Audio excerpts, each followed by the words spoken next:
The Earth is 4.54 billion years old, plus or minus 50 million years. Some rocks are originally old as the Earth itself, some of which come from space, the moon, and meteorites. Today, we'll be discussing these ancient rocks and how we detect them, how we find them, and what they tell us about the early Earth.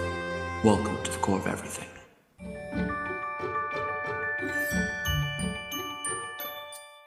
So today we're discussing ancient rocks.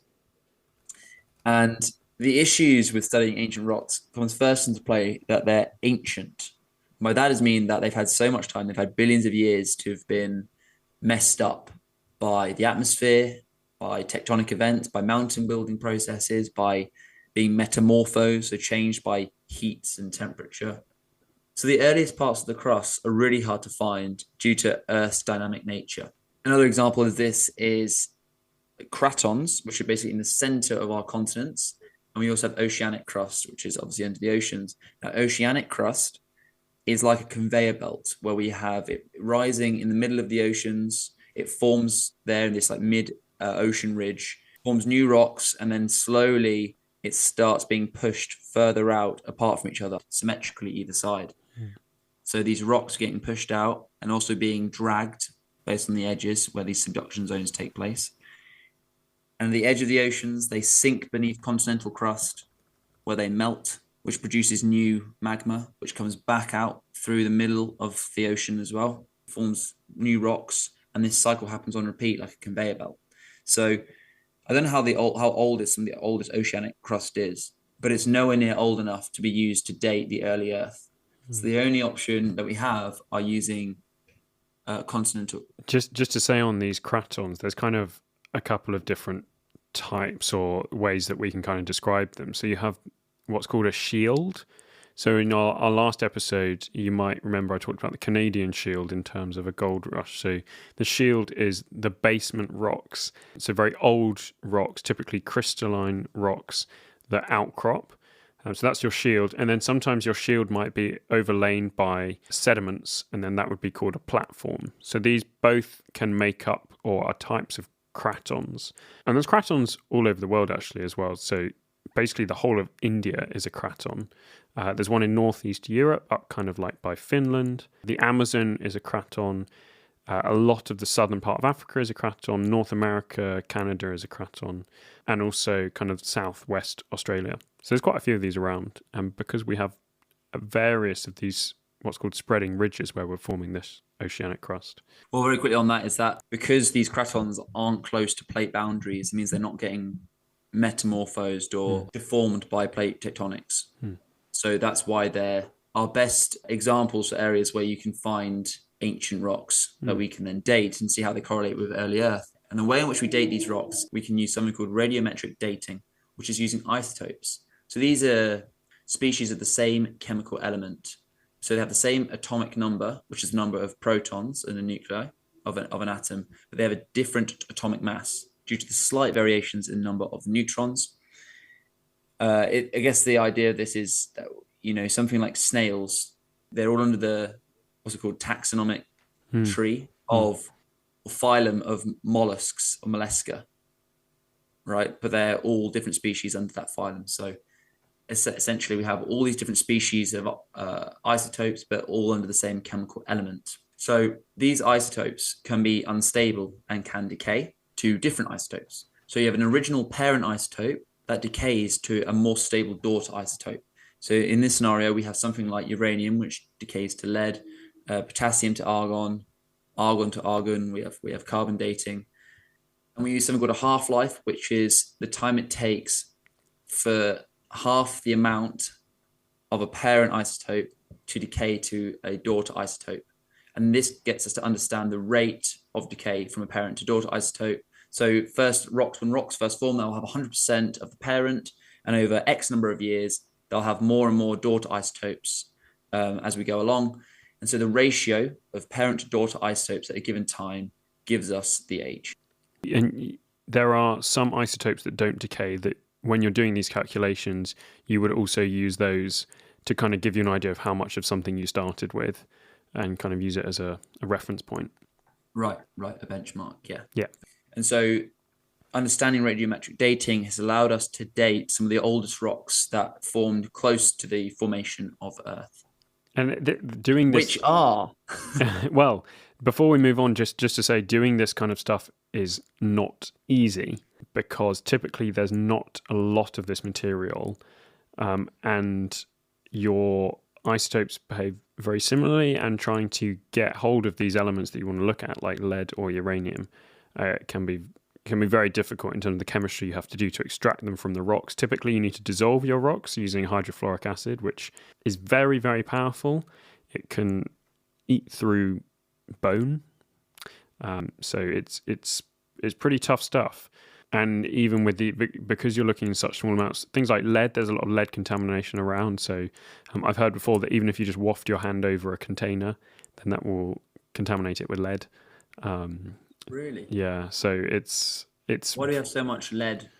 Well, I think it's not that there's a lot around, but it's more just that there's enough around, and there's not really much in these rocks that we're looking at that any lead will contaminate. So it's very, very high precision chemistry. But yes, so the oldest rocks. So the first one is the Isua Greenstone Belt. This is between 3.7 and 3.8 billion years old. So it's very, very old. And these are metasedimentary rocks. They're made of banded iron formations. So these are typically some of the oldest rocks that we have. You might have seen pictures of them in places like Australia. They're quite beautiful to look at, these kind of typically orange layers, as well as granites. So these igneous rocks and various other mafic rocks as well. And banded iron formations are evidence for early oceans. You can apparently walk along some of these because they're red. It implies that they have been exposed to oxygen, just like rust. Been oxidized. So we can use these to not only determine how old Earth is, but also to date when oxygen started accumulating on Earth. And actually, you do get fossils in this greenstone belt. So this is in southwest Greenland, and they found cone-shaped stromatolites. So stromatolites are layers of, they're effectively sedimentary rocks, but they're layers of microorganism kind of deposits that formed on the sea floor. And as you said, you can use these to date the rocks as well as the kind of conditions that you would have needed when they were forming. So kind of oceans, for example, and to get these iron formations, oxidizing conditions. So oxygen in your atmosphere, because our atmosphere didn't always have oxygen in it. And we talked about this in one of our previous episodes, that we had something called the Great Oxygenation Event, where I think we went from a carbon dioxide dominated atmosphere to an oxygen or oxygenated atmosphere. I should say about the Great Oxidation Event quickly that the idea is that there was photosynthesis going on where CO2 was being converted to oxygen, but that was 2.5 billion years ago, I think. But we're talking about rocks that are 4 billion years old.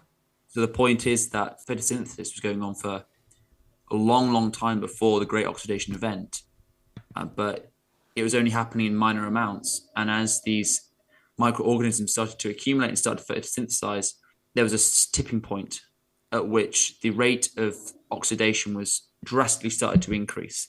So kind of a boom of growth. So these oldest fossils were out-aged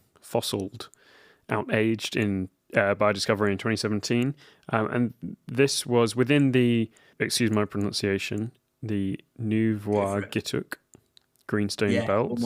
One more time. Nouveau-Gituk. I've gone for Nouveau-Gituk is what I was thinking. Okay, yeah. I can see that. Yeah. This is in the Hudson Bay. These are ancient volcanic deposits as well as hydrothermal vents. And the oldest rocks in this belt are dated to 4.28 billion years. So that's only about 300 million years after the formation of the Earth. Now, in a 2017 paper in Nature by Dodd et al., they found fossilized microorganisms that are at least 3.7 billion years old, but they could be up to 4.28 billion years old in iron-rich sedimentary rocks. Which is crazy, 4.28 billion years old, and the Earth is 4.54 billion years old. I know that's 300 million years, and it sounds like a long time, but in this context, it's pretty rapid that you might have started to get microorganisms. Even 3.7 billion years is extraordinary. So these are very early fossils thought to form in these hydrothermal vents. So seawater percolating down through the crust, mixing with hot magma, and then re-emerging, this heated water re-emerging in vents, typically on the ocean floor near volcanically active areas. So this area kind of ticks all the boxes for these kind of vents to be forming. And the fossils are micrometer scale tubes, so they're about the width of a hair, and they look like microorganisms that we find at hydrothermal vents today, but this would have been in the pre-oxygenated world. So modern day analogues, basically. Yeah. Which, if that is the case, then these microorganisms, similar species, have been around for up to 4.28 billion years is kind of extraordinary. Yeah. They've obviously designed a survival mechanism. I'm sure they've evolved. But the fact is, you've got similar microorganisms behaving in these tubes. Kind of extraordinary. And obviously, we're talking about full rocks. Yeah. So we're talking about an amalgamation of minerals and dating those. But there are older crystals, individual crystals, particularly zircon. If you need a reminder of crystals and minerals and rocks, go all the way back to episode 1, What is a Rock? And we give an outline of that there. So zircon is one of the toughest and oldest minerals on the planet. And again, looking at radiometric dating, it contains uranium parent isotope, which decays to lead isotopes. And we know the decay rate. So the ratio of amount of lead to uranium, we can calculate the crystal's age. The half-life of different uranium and lead isotopes ranges from 4.47 billion years to 710 million years. So that using 4.47 billion years, you can get very close to the age of the Earth, which is 4.54 billion years old. And if we look at zircon, there's examples. There's in Jack Hill's Range in Australia. So these zircon crystals are not in their original rocks. The zircon crystals were originally in different rocks that are much, much older, but because these rocks have been deformed, metamorphosed, eroded away, the zircon crystals, because they're really tough, stick around. And they've been transported and deposited or moved into different rocks. And in a recent Nature Geoscience paper, these tiny zircon crystals have been dated to 4.375 billion years, plus or minus 6 million years. Wow. So that's 165 million years after Earth formed. So we're getting really close now to the formation of Earth. It also contained tiny little gas bubbles in these zircon crystals, and that tells us about the conditions of early Earth. And trace elements within these bubbles suggest they came from water-rich granite-like rocks. So presence of water, 4.375 billion years ago. This might mean that the Earth cooled quickly enough from its formation, when it was like basically a hot ball of magma. It cooled quickly enough for surface water and continental crust to form just 100 million years after the moon forming event 4.54 billion years ago. So these tiny little crystals, because these are only half a millimeter in size, these crystals, these zircons. Yeah. They're revealing what the Earth was like billions of years ago. You might gather what the atmosphere was made of as Earth started to form. I'd bet very CO2 rich because of the amount of volcanism that was going on. But as I say, these tiny little crystals, they're able to tell us, at least trace elements within the crystals, they're able to tell us that the Earth might have cooled quickly enough for surface water to form only 100 million years after this moon forming event. Wow. And typically these, I've just looked it up, typically they're about 1/10 of a millimeter in size. Yeah. So 100 microns, really tiny. So which leads us though, if these formed 100 million years after the moon forming event, that might mean that the moon itself contains rocks that are as old as Earth. Yeah, so we think that the moon formed via an impact that hit the Earth. It was an object called Theia, and it smashed into the Earth, sprayed out a load of material that stuck together and accreted to form the moon. So unfortunately, the rocks on the moon, because of this, cannot be as old as the Earth, but we have found some very early rocks, and these were collected on the Apollo missions. And one of these is called the Genesis rock. This was collected on the Apollo 15 mission, and it's been found that it's 4.1 billion years old. but it was collected by James Irwin and David Scott in 1971, and we have 270 grams of it. And apparently there's 4,200 grains. So someone's actually counted all the little pieces of this rock, and it's held in Houston in Texas. Can you imagine losing count? You're like 1,000 in. You just go 1,000. Oh, was that 1,001 or 1,002? Oh, damn it! You can probably, I imagine, you could potentially request, grain number 2,361 or whatever, because of how well these things are curated.